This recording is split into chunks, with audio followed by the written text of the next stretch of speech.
Muy buenas, cachoperos. Hoy estamos en Ribadesella, una villa marinera del oriente asturiano. Ribadesella, lugar al que hay que ir mínimo una vez en la vida. Comenzamos con calamares de potera, nada que ver con los calamares tradicionales. Continuamos con un cachopo de ternera de Asturias relleno de jamón ibérico y queso ahumado de Pría. Mirad cómo funde.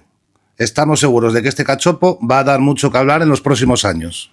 Postre, una tarta de 3 chocolates, impresionante. Pero es que hay restaurantes que tienes que fotografiar, hasta el agua y el pan y el café, porque está todo espectacular. El restaurante se llama El Prau, está en Tereñes, un pueblito a tan solo 5 minutos de Ribadesella. Está seleccionado para la guía del cachopo 2026.